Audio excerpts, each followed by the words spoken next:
Ушунча жылынаки Тажикстан, Өзбекстан менен кошуна болуп жашап келе жатабыз.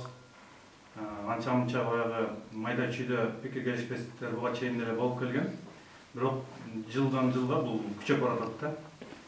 Эми түшүнүүгө болот, дүйнө жүзүндө ушул суу, жер эң негизги байлык, эң негизги кымбат адамдын жашоосундагы байлыктар болуп эсептелет.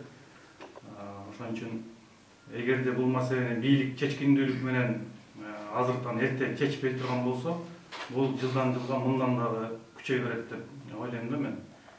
Эмне үчүн мынакей өткөндө президентибиз келип ошол Тажикстандын президенти менен ошол жерден жолугушуп, жакшы сүйлөшүүлөрдү жүргүзүп, чечилет буюрса деген жакшы ойлор болду эле. Баарыбыз жакшы үмүт ниет менен отурдук эле, бирок дагы эле ошол маселе уланып келе жатат. Биздин өкмөт ушуга кандай десем, шалаакылык мененби же болбосо бир жоопкерчилик мамиле кылып атат деп ойлоп атам да. Эгерде эки президент жолугуп туруп маселе чечилсин деген келишим болгондон кийин эмне тоскоолдук болуп атат чечкенге? Барыш керек деп ошол тийиштүү адамдар маселени кабыргасынан коюп чечиш керек болчу. Эки элге деле эми аларга деле урушайын, атайын ушундай уруш чыгарайын деген эч кандай ниети болбосо керек. Бирок жашоодун агымы менен бирөөгө жер керек экен, бирөөгө суу керек экен, ысык суук болот экен. Болбогон жерден чыгып кетет да. Башка окуяларды деле көрбөдүкпү? Болбогон бир эки адамдын келишпестигинен эле чоң нерсеге айланып кетет. Ошону мамлекет чечкиндүүлүк менен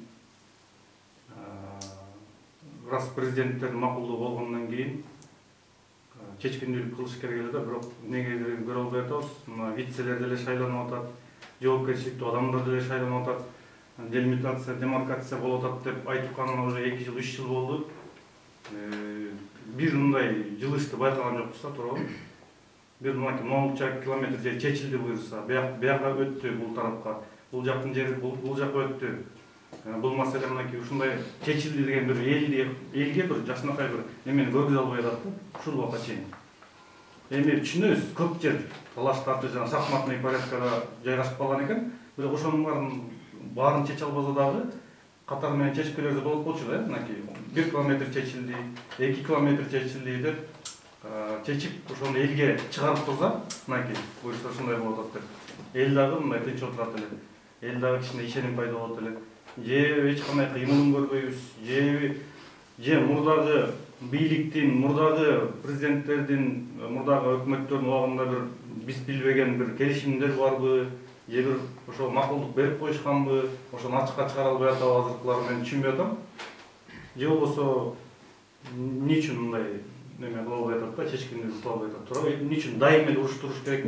Эмне үчүн же бул жерде жанагындай бир кызыктар, үчүнчү тараптар барбы? Мүмкүн саясий жагынан, мүмкүн жанагындай бизнес тармагы өнүгүп атабы, ошол жак менен ар нерселерди алып өтөт дейт. Мүмкүн кызыктар тарап атабы. Эмне үчүн эки президент жолуккан жерде, келишим болгон жерде чечилбейт? Мейли ылдыйкы бир акимдер жолукса, губернаторлор жолукса дагы чечилбей турган маселе деп түшүнсөк болот эле. Эки президент ошол чек арада жолуккандан кийин чечиш керек да, болду уже. Эч нерсеге карабай туруп чечиш керек. Жер алмашабы, үй алмашабы, акчалай бөлөг чечип коюш керек да. Азыр эч нерсе эмес. Азыр дагы жашоо Кудайга шүгүр мындай жетиштүү эле, бардыгы кенен эле заман.